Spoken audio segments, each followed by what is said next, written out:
Welcome back to the Chad Hasty Show on News Talk 95.1 FM and 790 AM KFYO.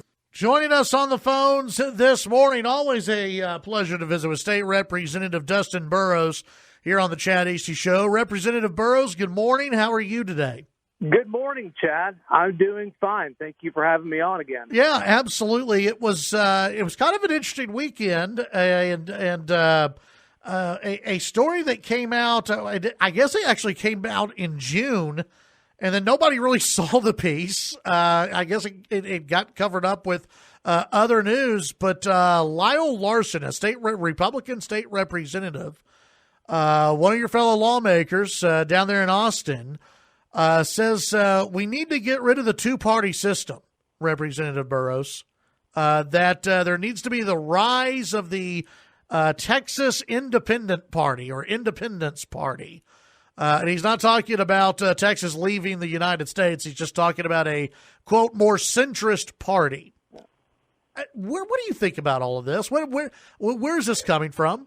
Well, I think that it left a lot of us scratching our heads. I mean, it seems as though he's advocating for a system more like France's, because I guess he's jealous of the French democracy by comparison, and the establishment of a new, different party other than a Republican Party, an independent party that doesn't champion conservative thoughts, that I guess doesn't champion the Second Amendment, taking care of the unborn life, and other conservative issues. And so I was asked about it. I'm kind of like you. I hadn't seen it till a couple of days ago, and I was asked to give a comment on it. And my comment was, well, if nothing is stopping you, put your money where your mouth is, and if you want to run as independent, run as independent. Yeah. Because, I mean, he's running as, I mean, he's still listed as a Republican, right? My understanding, and I do think that the Republican Party, it's my home. Look, Chad, before I got into the legislature and ran for office, I became a Republican. I was conservative both in my social issues and the way I looked at and approached government and limited government and fiscal issues. And so I found my home. And, I leave my business for 5 months every 2 years. My wife and children, don't spend as much time with them because I believe in conservative solutions to the problems facing the state. And, I'm very comfortable as a Republican. I guess some people just aren't.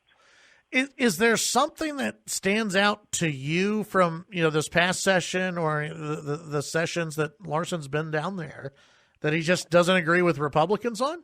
Look, I'm not going to talk about, him himself. I think that the media can ask him to clarify if there's some elections that he thought the system got wrong, that if he wanted somebody else as president or governor or senator, that he can answer those, and his voting record's his voting record. But I'll tell you this.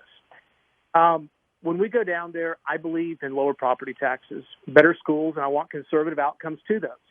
I want to stop the practice of taxpayer-funded lobbying. I find it obscene that your tax dollars are taken and, spent to wine and dine legislators, to raise your taxes. And the Republican Party is partly in place to hold people accountable to the platform. And I can understand why people who don't share those values don't like that accountability. They would like to get out of having a primary season where, what they believe is tested against how they vote. Yeah. Visiting with State Representative Dustin Burrows, we've got a few things that I want to ask you about today. And one of those you sort of hit on, which was, the taxpayer-funded lobbying.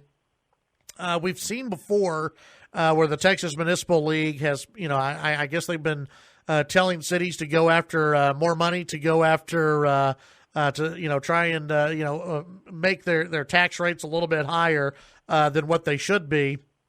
Are we seeing any more examples of that lately now that it's budget season for a lot of cities? Look, let me clarify. Texas Municipal League wrote me a letter or email over the weekend explaining that they're just neutral. They just continue to advise over and over again. I'll probably share my response to you with them on that. But what I'll say is we do know that there is also a magazine, paid for with probably your tax dollars or, maybe two parts removed for the counties. And they actually published a pre-printed form. And the idea is to get all of your county judges and commissioners to put a resolution in that would take away people's right to vote on property tax increases over 3.5%. This was a bill that I championed. I carried for Senator Betancourt. Hard fought, multiple sessions, a lot of, blood shed to get this through.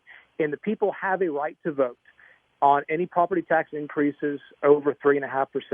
And there's some organizations funded with your money that are trying to take away that people's right to vote. And I've been very active on Twitter standing up for the taxpayers. Yeah, I think you and Senator Bittencourt have both been, you are kind of playing off of each other and tagging each other on Twitter about some of this stuff, and which is good, because otherwise I think there'd be a lot of people out of the loop. They wouldn't know what's going on. Well, we didn't just file the bill because we had to. We both believe in the benefits. And, he and I share this agreement. We both passed the bill together, and we're out there trying to draw attention to it so people know what, is actually going on behind the scenes. Yeah, absolutely. When it comes to some of these decisions that are being made in the reopening of Texas, how do you think things are moving? Some of your colleagues have called for a special session. In fact, the new chairman of the Republican Party is saying we need a special session down in Austin. What are your thoughts on that? Well, look, if the governor, that's his prerogative. If he calls a special session, I'm happy to go back. I think that people have known where I stand on all things related to emergency powers, taxes, and other things that might be taken up during a special. I was outspoken in April before it was popular to be outspoken on those issues. So happy to go down there. I also advise that let's make sure that, if we do go down there, that we know kind of what the outcome is going to be. Yeah. Do you like the mask order? Here's where I'm at. I'm not really comfortable with a lot of the powers that I've seen exercised, and I don't care if we're talking from the top all the way down to the level of mayors. I believe that, people can make good choices on their own. I think that we can talk to them intelligently, and I think that, a lot of this it makes me uncomfortable that we allow government to have a lot of power sometimes. Yeah, I think it's making a lot of people uncomfortable. Going back to the third party deal, do you think? I mean, listen, we have other parties. We have other political leanings in Texas between besides Republican and Democrat. There's still libertarians. They're still out there. I'm sure there's still a Green Party. I'm sure there's some of these other folks.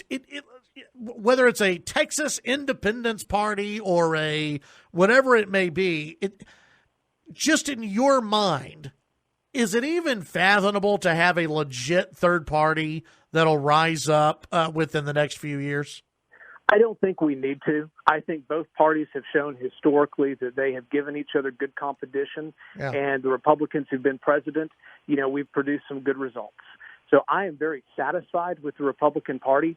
I would hate to see somebody, trying to create a new party just to siphon off votes from conservatives going forward in the future. Yeah, which is entirely possible. It's very possible. Representative Burrows, as always, we appreciate your time today, and hopefully we can visit again soon.